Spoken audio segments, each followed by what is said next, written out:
Digital دہشت گردی جو انہوں نے پاکستان تحریک انصاف کے خلاف متعارف کروائی تھی، اس کو آپ نے بڑا کلیئرٹی کے ساتھ یہ کہہ دیا کہ یہ پاکستان تحریک انصاف ہے اور یہ ڈیجیٹل دہشت گرد ہیں۔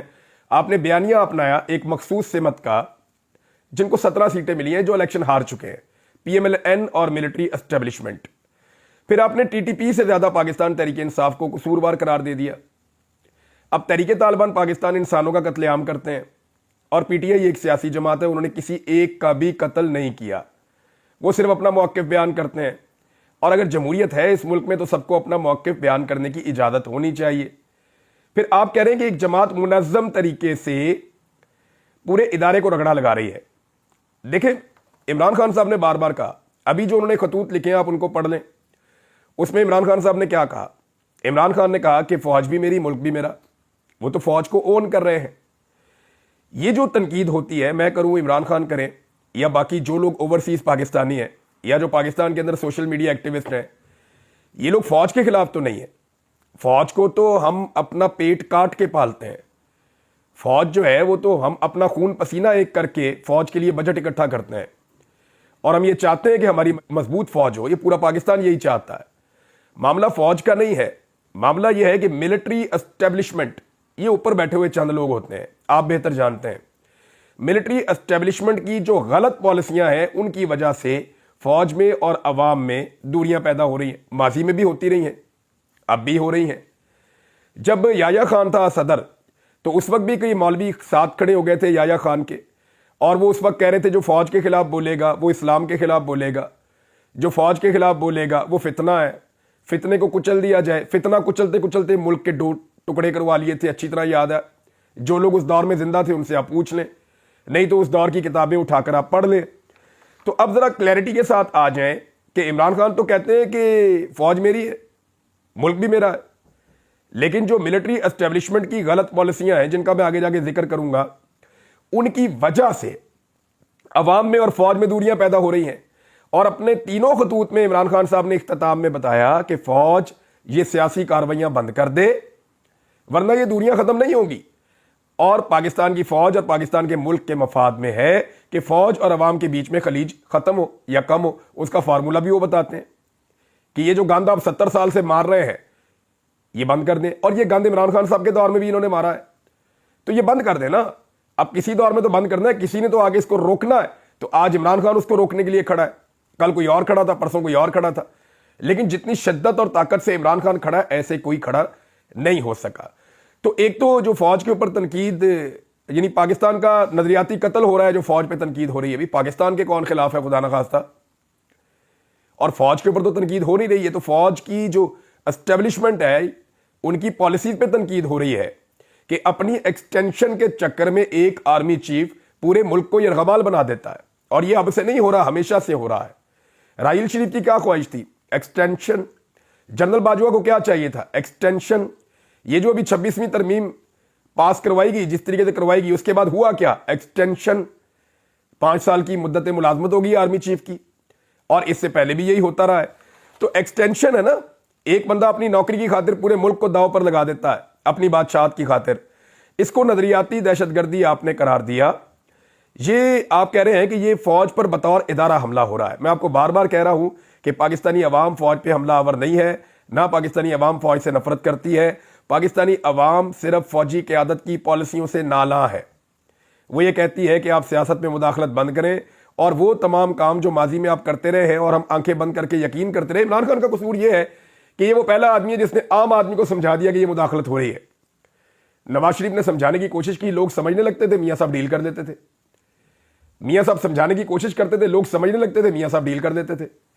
پیپلز پارٹی نے سمجھانے کی کوشش کی، لوگ سمجھنے لگتے تھے، پیپلز پارٹی ڈیل کر دیتی تھی۔ آج عمران خان کا فرق یہ ہے کہ اس نے سمجھانے کی کوشش کی، لوگ سمجھ گئے، اور عمران خان نے ڈیل نہیں کی۔ تو یہ فرق ہے، یہ میں آپ کو بتا دیتا ہوں۔ پھر ایک اور آپ نے کریکٹر اسیسینیشن کی، آپ کو زیب نہیں دیتی۔ عمران خان کے ماضی کا کیا کسی کو نہیں پتا؟ وہ خود اپنے منہ سے کہتا ہے میں کون سا کوئی فرشتہ تھا۔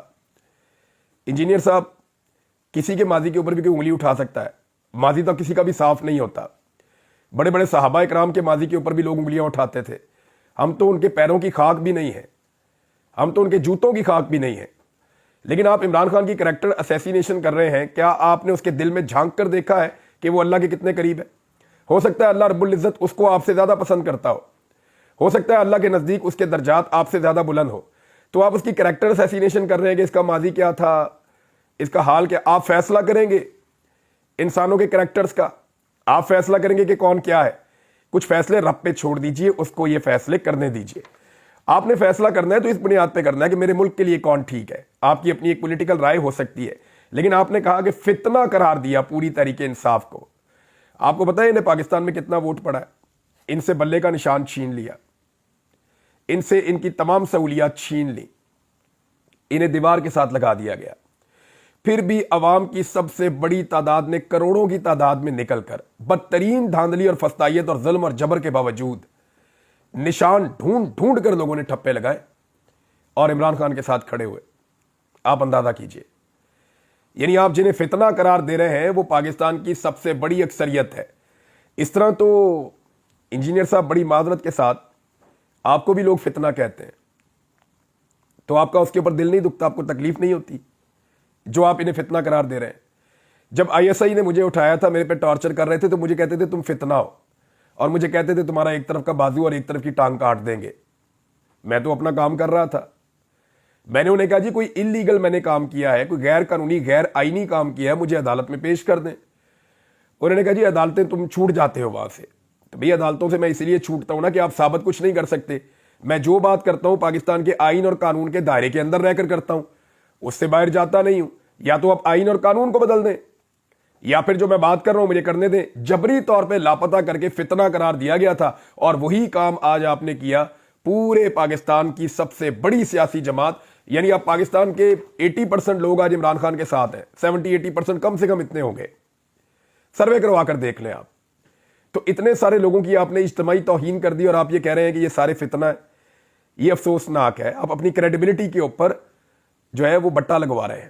اور میں ایک بات عرض کروں، مجھے ذاتی طور پہ ایسا لگتا ہے کہ یہ انجینئر صاحب آپ نہیں ہیں، یہ کوئی اور آپ کے اندر بول رہا ہے، یا کوئی مجبوری آپ کے اندر بول رہی ہے.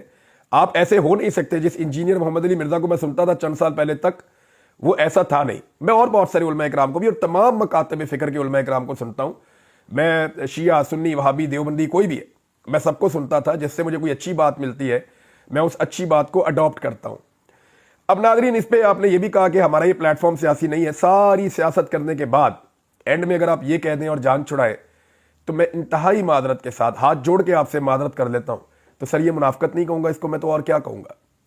یعنی آپ نے ساری سیاسی بات کرنے کے بعد ایک پارٹی کو فتنہ قرار دے دیا، لتاڑ کے رکھ دیا، ملک دشمن قرار دے دیا، ان کو ڈیجیٹل دہشت گرد آپ نے ان کو قرار دے دیا، خوارج سے بدترین آپ نے ان کو قرار دے دیا، اور اینڈ میں کہہ رہے ہیں میں سیاسی ہوئی نہیں تو میں تو اس پہ بات ہی نہیں کرنا چاہتا. اور اگر آپ کی سیاسی سمجھ بوجھ یہ کہتی ہے کہ پیپلز پارٹی اور پی ایم ایل این عمران خان سے بہتر ہے، تو سر اللہ کا واسطہ آپ سیاست پہ بات ہی نہ کیا کریں.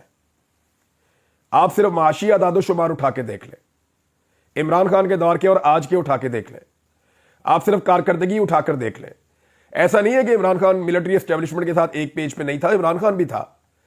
لیکن مجھے حیرت اس بات پہ ہوتی ہے کہ نواز شریف اور پیپلز پارٹی، جنہوں نے 1 درجن مرتبہ عوام کو ٹرک کی بتی کے پیچھے لگایا کہ ہم ملک میں سویلین سپرمیسی لے کر آئیں گے، ہم ملک کے اندر جو ہے وہ ملٹری اسٹیبلشمنٹ کو اس کے کردار میں واپس بھیجیں گے، انہوں نے 1 درجن مرتبہ قوم کو اس ٹرک کی بتی کے پیچھے لگایا. آپ ان پہ یقین کرنے کو تیار ہیں. اور وہ ایک آدمی جس نے پہلی مرتبہ اسٹیبلشمنٹ کے خلاف جھنڈا بلند کیا، اور اس سے 1 مرتبہ یہ غلطی ہوئی کہ اس نے اسٹیبلشمنٹ کے ساتھ اچھے تعلقات بنائے اور وہاں بھی اس کو دھوکہ ملا، تو آج اگر وہ آدمی کھڑا ہے تو آپ 1 مرتبہ اس پہ بھروسہ کرنے کو تیار نہیں ہے. تو اس کا مطلب پتہ کیا ہے؟ اس کا مطلب یہ ہے کہ آپ عمران خان کے بغض میں مبتلا ہے. اس کا مطلب یہ ہے کہ آپ مسلم لیگ نون کے کارکن ہیں، آپ کا مسلم لیگ نون سے بہت اچھا تعلق ہے، اور مسلم لیگ نون کی وجہ سے آپ اسٹیبلشمنٹ کی پالیسی کو ٹو کر رہے ہیں.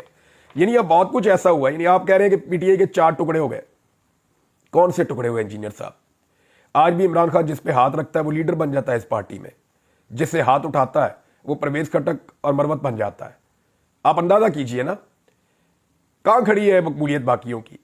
جتنے لوگ پاکستان تحریک انصاف سے الگ ہوئے وہ سارے آج پورا زور لگا رہے ہیں، اسٹیبلشمنٹ کی منتیں کر رہے ہیں کہ جیسے ہمیں اس پارٹی میں سے نکلوایا تھا ویسے ہی ہمیں اس پارٹی میں دوبارہ داخل کروا دیجئے. وہ بیچارے سارے کوشش کر رہے ہیں اس پارٹی میں واپس آنے کے لیے. کون سے 4 ٹکڑے ہوئے؟ کوئی ایسا ٹکڑا نہیں ہے جس کی کوئی ذرا سی بھی اہمیت یا حیثیت موجود ہو. انتخابی نشان چھننے کے باوجود وہ آج دیوار کی طرح, دیوار چین کی طرح آپ کے سامنے کھڑے. پھر آپ معافی کا مطالبہ کر رہے ہیں عمران خان سے. یار آپ ان جرنیلوں کو کیوں نہیں کہتے جنہوں نے 4 دفعہ اس ملک میں مارشل لا لگایا؟ آپ انہیں کیوں نہیں کہتے معافی مانگے جنہوں نے 26 نومبر کو انسانوں کا قتل عام کیا لائٹیں بند کر کے, اندھا دھند گولیاں چلائیں, سنائپر رائفل سے گولیاں چلائیں, لوگوں کو احتجاج کا حق نہیں دیا جس کو آئین میں لکھا ہوا ہے, قانون میں لکھا ہوا ہے کہ احتجاج کر سکتے ہیں, ان کو گولیاں ماری. 9 مئی کو وزیر اعظم کی غیر قانونی گرفتاری ہوئی, سابق وزیر اعظم کی, اور اس گرفتاری کے بعد جو رد عمل آیا پھر وہاں بھی لوگوں کو گولیاں ماری گئیں. اس پہ تو آپ نے کبھی نہیں کہا کہ وہ معافی مانگے. خواتین کی بے حرمتی پہ آپ نے کبھی کہا کہ معافی مانگے؟ کبھی پاکستان 2 لخت ہوا, آپ نے کہا ملٹری اسٹیبلشمنٹ کو کہ معافی مانگے؟ وزیر اعلیٰ کو 2 دفعہ اغوا کیا گیا ایک صوبے کے, وہ بیچارہ بتاتا نہیں ہے اپنی عزت کی خاطر, وہاں تو آپ نے نہیں کہا کہ معافی مانگے. کالا ترین قانون یہ لے کر آ گیا پیکا کے معاملے کے اندر. میں پہلے اس کے حق میں تھا, آج بھی ہوں کہ سخت قوانین بننے چاہیے, لیکن بھائی کوئی عدالت تو ہونا جس کے اندر آپ جائیں بعد میں. یہ تو قانون بنا ہی نہیں, لا قانونیت آ گئی ہے, کالا ترین کام ہو گیا ہے. پہلے آپ بولتے تھے جب پی ٹی آئی کے دور میں یہ آ رہا تھا, آج آپ اس کے اوپر بات کرنے کوئی تیار نہیں ہے. پارلیمان پر حملہ ہوا, اس کے اوپر آپ نہیں بولے. عورتوں اور بچوں کو اغوا کیا گیا اس ملک میں ایک آئینی ترمیم کے لیے, وہاں آپ نے معافی کا نہیں کہا. عدت والا کیس, یعنی پاکستان کی نہیں دنیا کی تاریخ کے گھٹیا ترین کیسز میں سے ایک کیس بنایا گیا ایک سابق خاتون اول کے اوپر, صرف عمران خان کو اور اس کی بیوی کو ذلیل کرنے کے لیے. اس کے اوپر آپ نہیں بولے. چادر اور 4 دیواری کا تقدس پامال ہوا, اس پہ کوئی حدیث آپ کو یاد نہیں ہے, اس پہ اسلام نہیں جاگتا آپ کا.